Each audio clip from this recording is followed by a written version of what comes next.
A very good morning to you. This is Off the Shelf. My name is David Batsoffen, and I'm joined today by the author of this wonderful book, Against the Tide.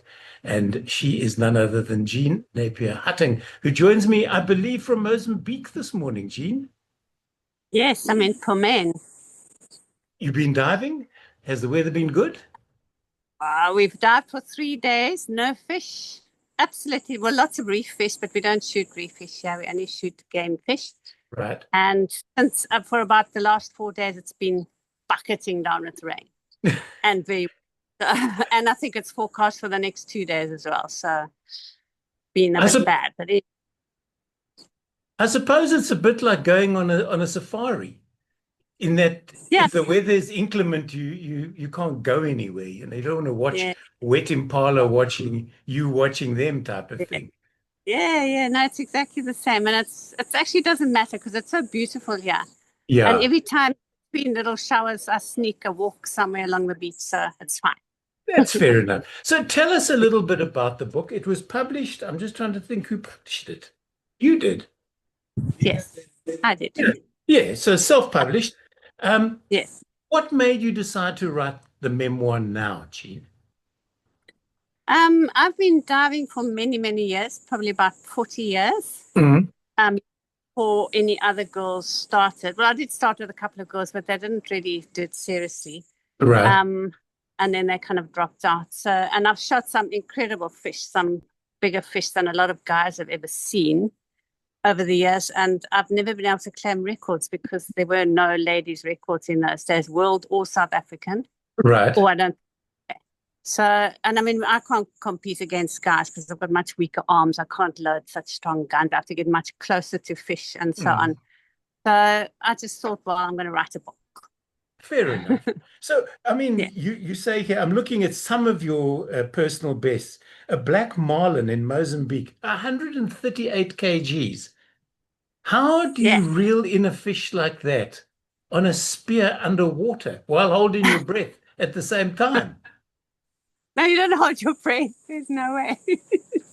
You hold your breath only while you're under the water, Yes, but you've got a, obviously. yeah, but I've got a 30-meter float line attached to my gun. So the marlin rushes off with the gun and then Okay, I straight for the surface. And then fair while I'm enough. on the, then I get dragged along at high speed. And Mm. I luckily two colleagues in the water with me. Well, they all came. They saw that I was in some kind of trouble, and they came Right. and bumped next to me. And I took their float lines and added them onto mine. So eventually, I had 90 meters of float line, and which was just as well because the marlin went down to 90 meters twice, and I could Wow. stay on the side. But it Yeah. took over an hour. And it was exhausting. I knew that it was a bad shot because I've got a very weak gun. So I Mm. knew the spear gone in very far and I had to be really, really careful not to lose it. So I had to swim like crazy to keep up with it. So exciting, and I eventually got it. Yeah. All right, so now, I mean, we've jumped forward. I don't think if that doesn't have a year attached to it, but let's jump forward to the beginning of the book and to the beginning of Jean's life and uh, career. If I'd met you when you finished school, did you know yes. that this is what you wanted to do for the rest of No, your life? no, absolutely not. I was a very keen swimmer. I was Mhm. always in the teams at school. I was useless at land sport. I Okay. was born with funny legs. I don't know if you read the book. I was Yes. born with headed hips, so I just couldn't. I mean, I can run, but I can't run fast. And the only thing I was pretty good at was high jump because I'm 6 foot tall and I've got long Right. legs. Kind of just walk You have an up. advantage. Just walk up and Yeah, hop over. that's fine. But I was always very keen on swimming, so I did really well at swimming. And then yeah, we had a little house down at Cape Agulhas when we were Mm. kids. A house, and we used to go down there a lot and go fishing on the rocks. And my dad was a keen fisherman. The whole family were keen fishermen. So that's how I got into fishing. And then my Right. brother started fishing while he was at university at Stellenbosch. He's younger than me, but he started quite a while before me. And then I only really thought about it when I did a scuba course at UCT while I was Mm. working at my degree for quite a few years. Um, and both my instructors were spear fishermen. And he said, Ah. take us on our little scuba outings, which we had to Mm. do to our points. And then afterwards, we'd go spearfishing straight away. So, I mean, complete novice then, but that's how I got into it. And I thought, oh, this is fun. Don't have to wear tanks. You don't have to Yeah, slip around. true. Only spend an hour underwater. You can spend all day there. So, Yeah, true enough. I was hooked, yeah. And then I did all my scuba dives, but I never actually applied for my certificate because I was just so hooked on free diving by then. So, Is there a difference? I mean, if you're an excellent free diver, would you make a good spear fisherman, or do the two not necessarily um, cross? well, you've got probably a better chance of learning quickly because you've got that breath hold already. But Mm. spearfishing takes like hunting. It's like saying somebody in the bush can easily go hunting because they're there. Yeah. It's a lot of practice, a lot of skill. You've got to know all the fish's habits. You've got to know what to do. Every single fish is different. Mm. Game fish are completely different to reef fish. Reef fish, you go sit on the bottom of the sea and hide away in rocks and wait for them to come to you. Game fish, some of them you've got to chase like mad. Others you hang around and they come. You've got to know what happened Yeah, every time. obviously. Pe Fish is different. I think people just think you hop in the water with a gun and shoot the first thing that you see. Yes, I'm sure they do. The fishermen, we've had a lot of trouble with fishermen in the past. They don't really like us because often we get more fish with them than them. But often it's just because the fish aren't hungry, so they're not biting, but they're there. So we see them. Yeah, Right. so there's a lot of grapes there, but it seems to find itself out a bit in recent. Yeah. Talking about weaponry, you mentioned in the book, and you've just mentioned now the fact that your gun is not as strong as the men's. Is there, Yeah. like in archery, is there a pull strength on the elastics? How do the calibers, for want of a better word, work? Yeah, absolutely. The rubbers on my guns are probably twice as long as most guys. So Mm. that once I've loaded the gun, which is the same length as my husband's gun, for example, it's half the strength. Right. So I've got much closer. It can shoot the same distance, but the spear goes slower and it obviously loses trajectory I'm if just it's thinking, I don't know if you're a it's Gary Larson fan from the Far Side cartoons, and I uh, can just see two fish swimming along, and one of them glances sideways, and your spear is just cruising through the water. And one says to the other one, "Ah, it's Jean again. Don't worry, we can move faster than she can." no. I think the reason I was successful in the beginning, which I put in the book, is the fact that I had all those silver bangles on my Yes. arm, which I mean none of the guys had. I was the only girl ever, Mm, and all the friends would come and look at me because they were obviously attracted by these shiny things. So they came mm. really close. So I shot all Right. these fish, and the guys' noses were out of joint. uh, and then afterwards, flashes were invented. We now use shiny things on long nylon strands that hang about 8 meters below us, and we jiggle them around, and that attracts the fish. But in Okay, those days, they have things like that. yeah, So the same as a lure on a fishing line then. exactly, Yeah, that's the yeah. lure. Yeah, yeah, Now I know you mentioned in the book the majority of your launches seem to be off a boat, but yes, you do talk from time to time where you've literally walked into the ocean. yeah. Um, No, we should have yeah. and you must scare the fishermen who are standing on the shore fishing when you walk past them with this huge weapon and then disappear and come back sometime later with a clutch of fish. Yeah, we don't normally dive where there's fishermen around Mm. because we don't like to tangle in their land and we don't like to disturb them. So we're unlikely to dive right next to a fisherman. You're going to But walk I past must say, them at some point. yeah. I don't know. I think they're used to spear guns by now, most Okay. of them. And and the fishes that you shoot, Jean, how many of them do you lose to bigger fish? I mean, you've shot something small and along comes something a little bit bigger and takes a bite out of it, and you're left with like half a king mackerel or something.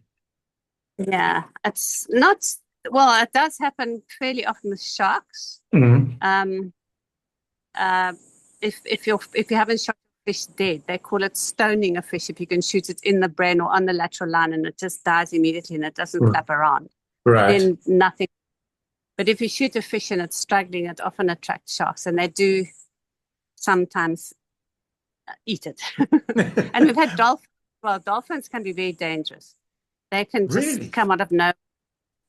I don't think they obviously don't mean to harm you, but they can come out of nowhere and just grab your fish, and often they don't even eat it. They play and they just take it and swim like mad, and you kind of lose it. What does it what does it sound like when you scream at a dolphin underwater? Because you're angry. Yeah. Take us through the book. Firstly, who is the book aimed at? Who would you like to have read the book? Everybody. It's an adventure book for everybody, and it's basically grabbing life with both hands and living it to the full, and taking every opportunity you can, obviously that suits you, and not turning anything down, no matter what. Big, borrow, steal, whatever. Just go. And just have fun. I mean, why sit around when you can be out there having fun? I suppose everybody's different. That's just how I am. I mean, some people want to go underwater, some people want to climb mountains, some people want to ride bikes across continents, that type of thing. Yeah. Well, I see on the back here. Besides diving, we in bird watchers, we go to game reserves a lot. We're traveling all the time, non-stop now. Yeah. What is it? You know, my milieu in my travel writing is the bush. But mine is big mammals, or mammals that I can see. Bird watchers are a species unto themselves. They will sit for hours in a bird hide, not moving, waiting for one small fluff tail to pop up, and then they get ecstatic about seeing it. And they don't even have to photograph it. They just tick it off on a list and they move on. No, we're photographers. So my husband especially is an avid bird photographer, but we're not fanatical. Okay. But we have got good bird lists, and we do e-bird lists and send them in, and it just makes game reserves far more interesting, because if you don't see the big mammals, then you've got the birds at least. Well, you've also got insects, you know. You can watch dung beetles for hours. We do, and butterflies and all sorts of stuff. There's game elephant. Exactly. When I went to the game reserve for the very first time, I was 13. It was my birthday present from my parents, and we went to Kruger Park.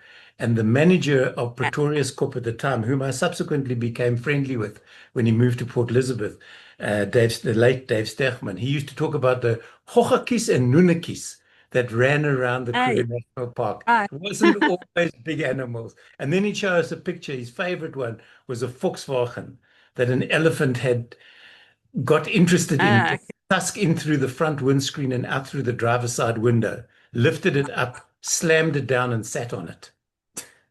And what about the driver? They got out. They were okay, but the car was... I think when the elephant came at them, they left the car to its own devices. But also, I mean, the trees and the plants, and we're interested in all those things. But no, you haven't always lived in South Africa. You were in Europe, you were in England, you were in Australia for a long while. Yeah, I backpacked around Europe and America for 2 years when I was 21. Or actually about 23. That was brilliant. And I hitchhiked everywhere. I took 1,000 rand with me, which I'd saved up from doing waitressing while I was studying. This was absolutely fantastic. I just worked when I absolutely had to. Yeah. And that's when I actually decided that diving was wonderful. When I went to the Red Sea, I went to work on a kibbutz in Israel, as many South Africans were doing. And I went to the Red Sea for a week, and it was fantastic. Yeah, the diving there, I believe, is superb. That's excellent, Yeah, so that's best. Yeah, then we went to Australia for about 15 years, and 4.5 years of that we spent in Sierra Leone, My husband was running a mine there, and I wasn't allowed to work, so I went and did lots of diving and lots of other stuff. I have to admit, your book taught me a lesson, a geography lesson.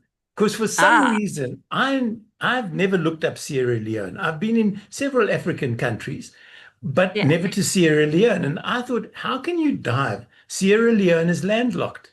And then No. I read your book, and it said, no, it's not. It's a drive to get to the sea because you go down a Yeah, river and then you're in the yeah, ocean. But it's there, and you could dive. yeah.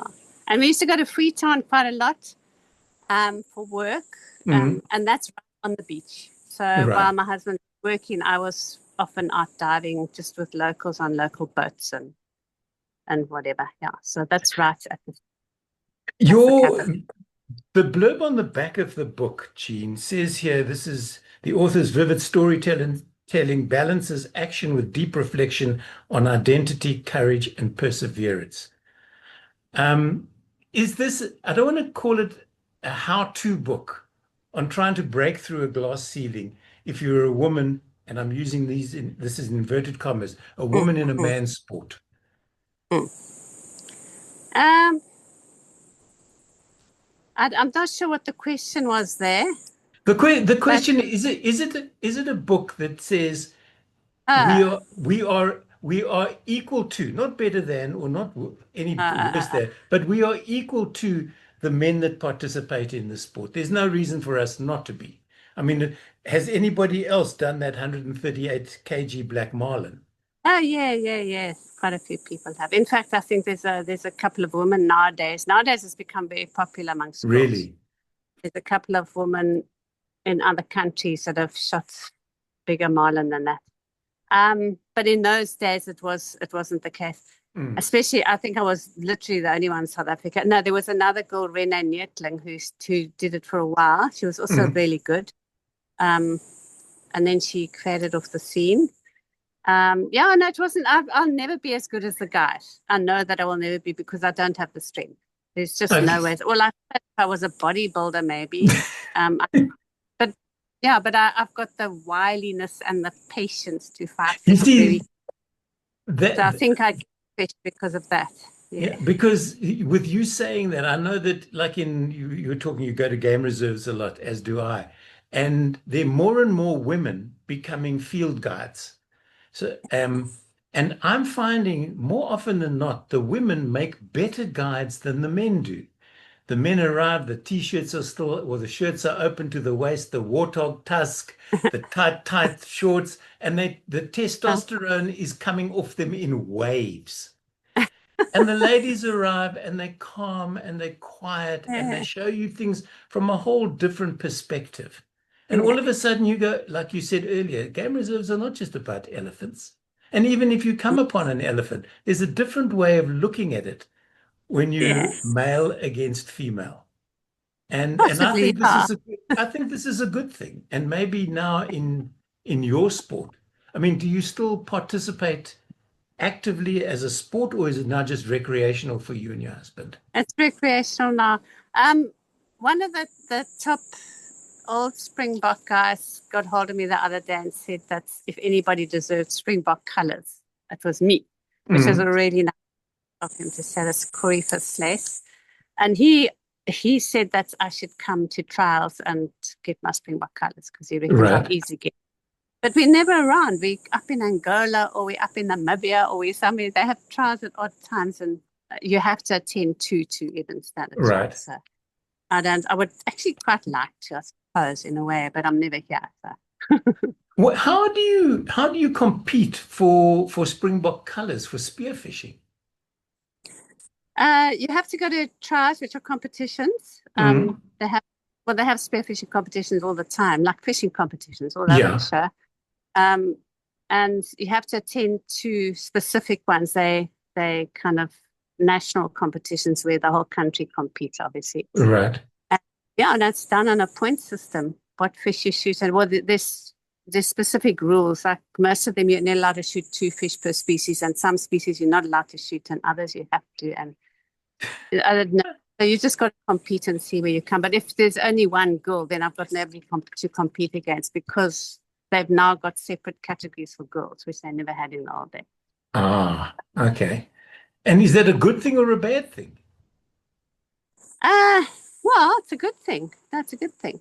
Okay. Yeah. There's But if you're one South competing African. against yourself, Jean, they should just give you Um, Springbok colors. no, but there's quite a few South African girls that have started now that are Okay. giving really good.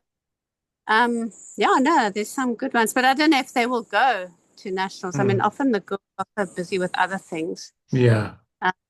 But it would be nice if they did. Yeah. But the book, Um, the then, book isn't only about spearfishing. It's about your no, it's experiences. about There's the traveling. Yeah. Yeah. because All the traveling experiences yeah. and yeah, no, all sorts of things and charging around the world and from, I don't know. It's just a fun book. That's for everybody. It's for women and men and youngsters and Everybody in between. everybody. Yeah.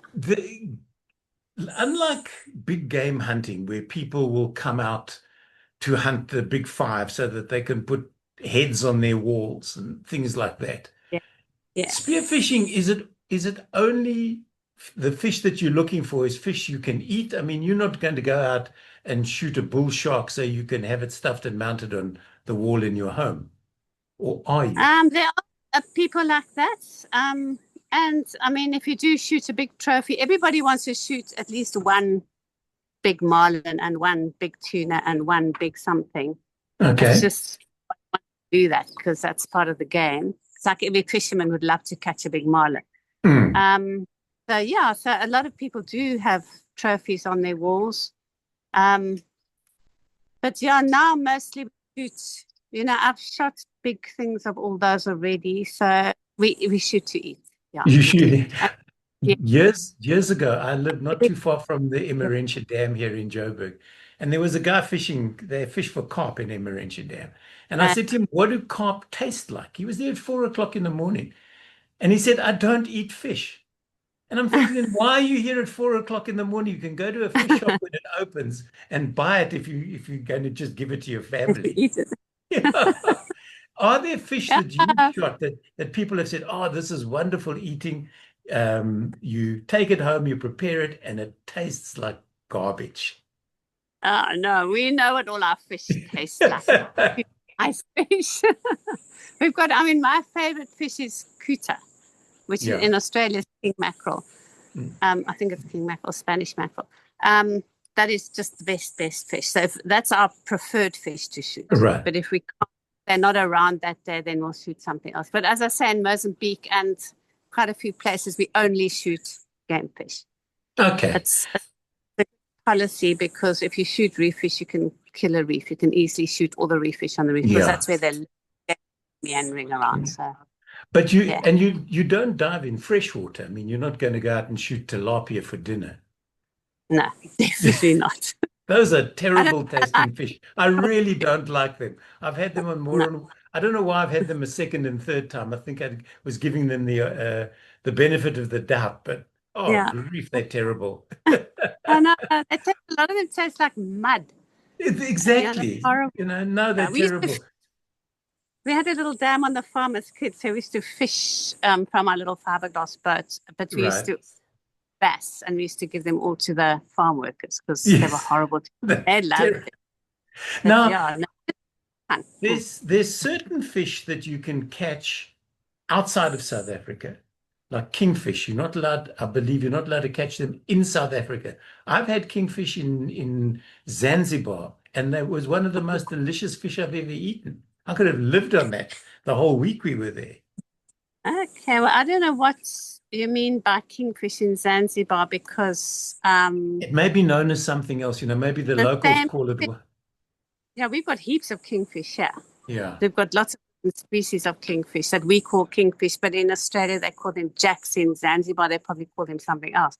So I don't know what your specific Zambian kingfish would be in our language. So I can't help you there. It was brilliant, and we'd eaten dinner, and my wife and I were walking out of the dining room back to our bungalow, and we walked past the kitchen, and there's the guy, the chef, I take it, wrestling this enormous fish on the floor. It was the only place he could cut it up.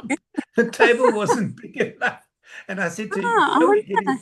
we're getting that for either breakfast or dinner tomorrow Yeah. night. I hope he washes it properly. Yeah, I can't imagine what it could be. We spent our holiday in Zanzibar recently, and we just didn't see fish. They've really messed up all those reefs. They've dynamited them in the past, and they are completely and utterly dead. So we dived for 6 days. We chartered a boat, and Mm. I got the odd game fish here and there, but really nothing to write home about.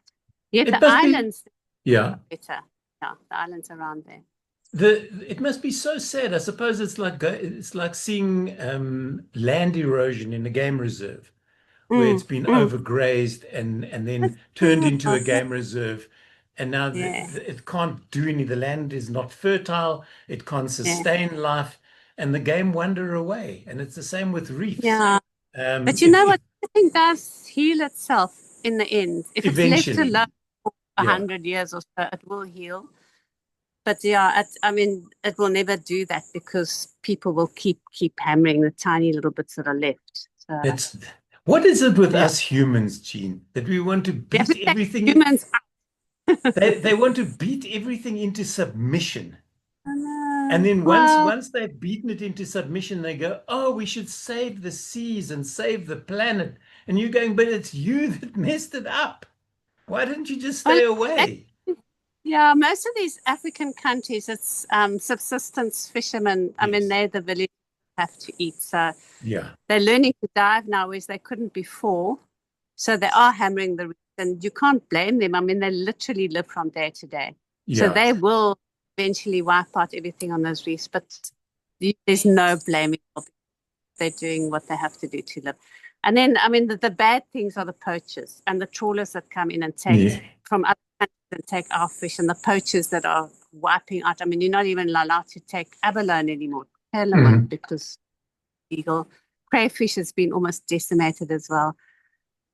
They ran out of pelament, so they start on the crayfish, and it's just terrible. I mean, you think of the rhinos, it's exactly the same thing. Yeah. The poach really wipes things out than anything else.